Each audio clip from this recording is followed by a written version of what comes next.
गणित का सबसे पहला चैप्टर क्या होता है जी? संख्या पद्धति। बेस क्या है? संख्या पद्धति। आप संख्या पद्धति के बारे में नहीं जानेंगे, आप गणित नहीं जानेंगे। गणित को सब जानने के लिए सबसे पहले किसका जाना जाता है? सब बेस को जाना जाता है, नींव को, आधार को जाना जाता है ना। गणित में सबसे पहले क्या चीज सीखा जाता है? गणित का सबसे पहला पार्ट क्या है? एक कोई बोले थे आप लोग जोड़ घटा गुना भाग। हाँ ठीक है, जोड़ घटा गुना भाग, लेकिन उससे भी पहले क्या चीज सीखा जाता है? गिनती। क्या चीज सीखा जाता है?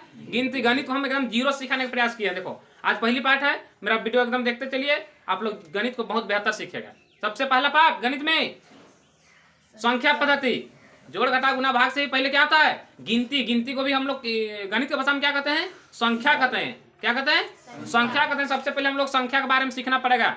तो संख्या गिनती तो हम लोग जानते ही है, 1 2 3 4 5 6 7 8 सब गिनती है। क्या है? गिनती है। काउंटिंग हम लोग जानते हैं, टेबल्स वगैरह सब जानते ही हैं, है ना। हम लोग को जानना क्या है? संख्या को किस तरह से डिवाइड किया गया है।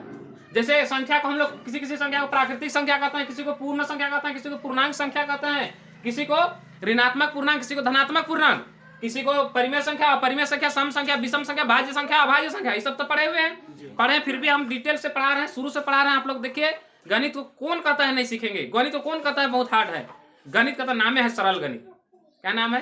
सरल गणित। गणित बहुत सहज है, बशर्ते गणित को इसलिए आदमी कमजोर पड़ जाता है, बता रहे हैं, क्योंकि गणित को एक बाइक सीधे का सीधे क्या करता है? पाठ में उतर जाता है। गणित को पाठ में कभी उतरिए।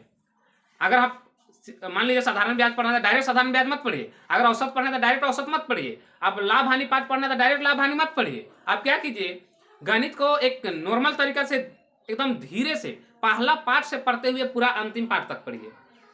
क्यों? क्योंकि गणित में अब मान लो सपोज दैट आप साझेदारी पाठ पढ़ रहे हैं, पार्टनरशिप। तो पार्टनरशिप पाठ पढ़ रहे हैं तो आपको पता होना चाहिए कि अनुपात पाठ में कैसे बनाया जाता है गणित।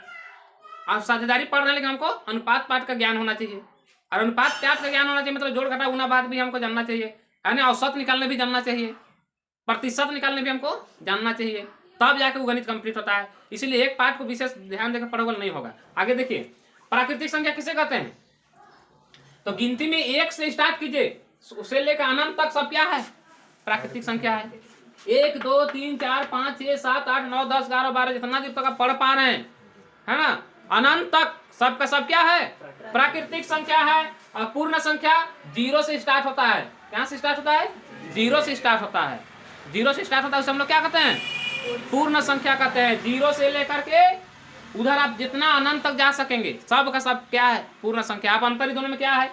अब प्राकृतिक संख्या 1 से स्टार्ट हो रहा है, पूर्ण संख्या 0 से स्टार्ट हो रहा है, यही अंतर है। आप कह सकते हैं क्या सभी पूर्ण संख्या प्राकृतिक संख्या हो सकती है? आया हुआ परीक्षा में सवाल आया हुआ है, क्या सभी पूर्ण संख्या प्राकृतिक संख्या हो सकती है? नहीं, एकमात्र डिस्टर्ब कर देगा 0।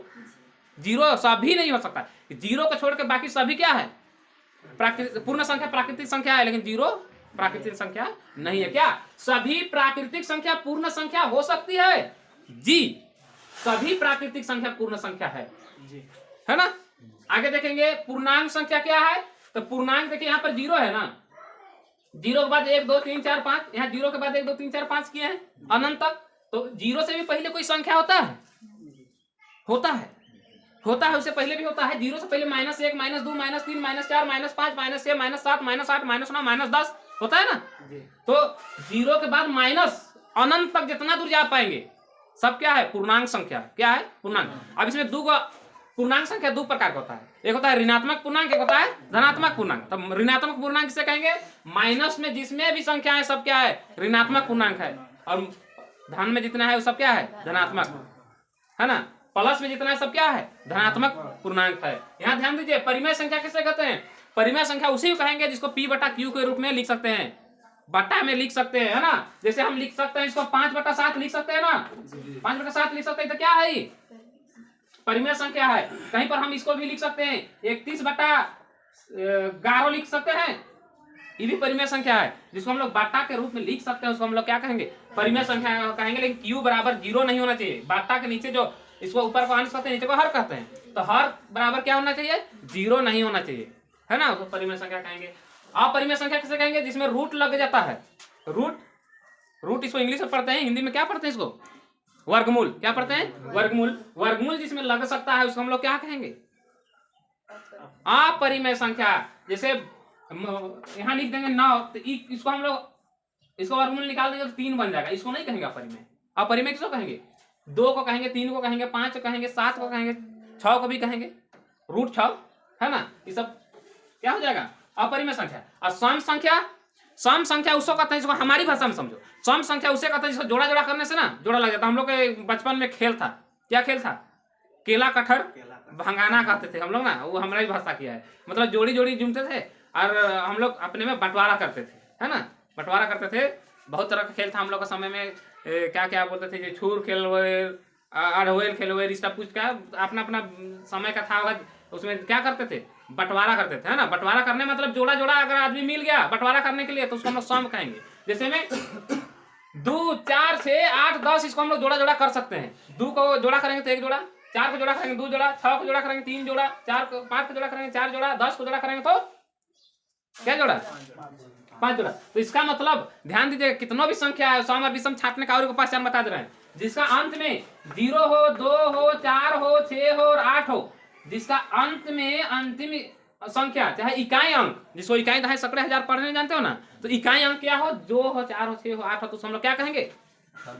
सम संख्या कहेंगे। तो क्या कहेंगे? सम संख्या कहेंगे। अच्छा बताइए सुमन जी, बताइए आप, अगर लिखा है 9672 लिखा है, सम है कि विषम है? देखिए तो एकदम नहीं, गलत, सम है। कैसे सम है? क्योंकि इकाई स्थान को देखिए, इकाई स्थान में क्या है?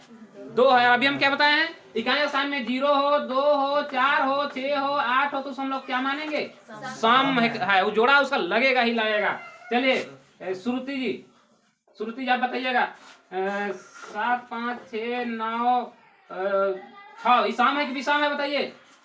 सम है। Very good. क्या है? सम है, क्योंकि लास्ट में 6 है। आप बताइए रोहित बताइए, अगर लिखे हैं कहीं पर 9, 6, 5, 7, 1, सम है कि विषम है? विषम है, क्योंकि इसका इकाई स्थान में क्या है? 1 है। अगर इसको मिटा देंगे तो अभी सम होगा, विषम हुआ? अभी भी विषम है, लास्ट में 7 है। अब अभी सम हुआ कि विषम हुआ? अभी भी विषम है, लास्ट में 5 है। अभी सम हुआ कि विषम हुआ? अभी सम हो गया, लास्ट में 6। मतलब समझ में आ गया, सम विषम समझ में आ गया। इंग्लिश में क्या कहते हैं? ओड नंबर और इवेन नंबर, है ना। इवेन नंबर सम संख्या, ओड नंबर विषम संख्या। पढ़े ना इंग्लिश में भी, इंग्लिश मीडियम वाला बच्ची लोग मेनका पढ़िए ना, सब ओड नंबर इवेन नंबर पढ़िए ना। अब देखिए इधर विषम संख्या क्या है? तो जिसका जोड़ा जोड़ा कभी ना लग सके, जिसका इकाई स्थान में क्या होना चाहिए? 1 होना चाहिए, 3 होना चाहिए, 5 होना चाहिए, 7 होना चाहिए या 9 होना चाहिए। इतना में से किसी भी अंक है इकाई स्थान में, कितना बड़ा संख्या हो, जिसका इकाई स्थान में इतना में से किसी भी संख्या है, तो उसको हम लोग क्या मानेंगे? विषम संख्या मानेंगे। क्या मानेंगे? ओड नंबर, एकदम विषम संख्या है, याद रखिएगा, ठीक है। जैसे हम लिखते हैं उदाहरण में 1, 3, 5, 7, 9, 11, 13, 15, 15 के बाद 17, 17 के बाद 19, 19 के बाद 21, 21 के बाद 23, 23 के बाद 25, 25 के बाद 27, 27 के बाद 29, 29 के बाद 31, 31 के बाद 35। ये सब क्या है? विषम संख्या है, ठीक है, क्लियर। आप सीखेंगे अभाज्य संख्या क्या है? अभाज्य संख्या, तो अभाज्य संख्या बाद सीखेंगे। भाज्य संख्या बोर्ड छोटा ऊपर लिखेंगे कहीं पर, है ना। उसके बाद सीखेंगे क्या? सीखेंगे भाज्य संख्या। क्या सीखेंगे? भाज्य संख्या। तो अभी पहले सीखेंगे अभाज्य। अभाज्य किसको कहते हैं? अभाज्य वैसे संख्या जिसका भाज्य, भाजक और भागफल सीखे आप लोग? नहीं सीखे तो सीख लीजिए। यहाँ पर देखिए मिटा के बता रहे हैं। मान लीजिए लिखा है यहाँ पर 5 भागा 15, इसको भाग देना है तो 5 दिया 15 हो गया। यहाँ शेषफल क्या होगा? 0 हुआ। तो इसको हम लोग कहते हैं शेषफल। इसको क्या कहते हैं? शेषफल। और इसको कहते हैं भागफल। इसको क्या कहते हैं? भागफल। इसको क्या कहते हैं? भाजक। इसको कहते हैं भाजक, भाजक। इसको क्या कहते हैं? भाज्य। क्या कहते हैं? भाज्य कहते हैं। तो जिसका सिर पर सिर्फ एक और अपने आप भाज्य हो, जिसका जिस संख्या का सिर पर सिर्फ एक और अपने आप भाज्य हो, उसको क्या कहेंगे? अभाज्य संख्या। और जिसका 3 या 3 से अधिक भाज्य हो, उसको हम लोग क्या कहेंगे? भाज्य संख्या। नहीं समझ में आया होगा ना? नहीं समझ में आया? आप बढ़िया अभी समझिए। देखिए वैसे संख्या जो एक या स्वयं से खाली भाग जाता है उसे अभाज्य संख्या, और वैसे संख्या जो 3 या 3 से अधिक संख्याओं से भाग जाता है उसे भाज्य संख्या। अभी समझिएगा बढ़िया से। देखिए यहाँ पर अभाज्य संख्या 2 को देख लीजिए। 2 किसे से भाग जाएगा? 1 से भाग जाएगा। 1 दूनी 2 करेंगे और 2 किसे भाग जाएगा, 2 से जाएगा, 2 एका 2 करेंगे, 1 एका 1, 1 दूनी 2 करेंगे, 2 क्या है सिर्फ 1 और अपने आप से भाग जा रहा है। उसी प्रकार 3 को देखिए, 3 किसे से भाग जाएगा, 1 से जाएगा और 3 से जाएगा, बस ये दोनों से जाएगा। उसके बाद 5 को देखिए, 1 से जाएगा और 5 से जाएगा। उसके बाद 7 को देखिए, 7 को देखिए 1 से जाएगा और 7 से खाली जाएगा। फिर उसके बाद देखिए 11 को, 11 1 से जाएगा और अपने आप से जाएगा। बस सिर्फ और सिर्फ 1 से और अपने आप से भाग जाता है उसे अभाज्य कहते हैं, और 1 और अपने आप के अलावा किसी अन्य से भाग चल जाता है उसे भाज्य कहते हैं। जैसे हम ले लेते हैं 9 को, किसको ले लेते हैं, 9 को, तो 9 देखिए 1 से भी भाग जाएगा, 3 से भी भाग जाएगा, 3 3 9 होगा, 9 से भी भाग जाएगा, देखिए 9 से भी भाग जाएगा, जाएगा कि नहीं जाएगा। तो यहाँ 1 और अपने आप से खाली भाग जाता है इसको भाज्य कहते हैं, 1 और अपने आप के अलावा किसी अन्य संख्या से भाग जाता है उसे भाज्य संख्या कहेंगे। उसको क्या कहेंगे, भाज्य संख्या कहेंगे।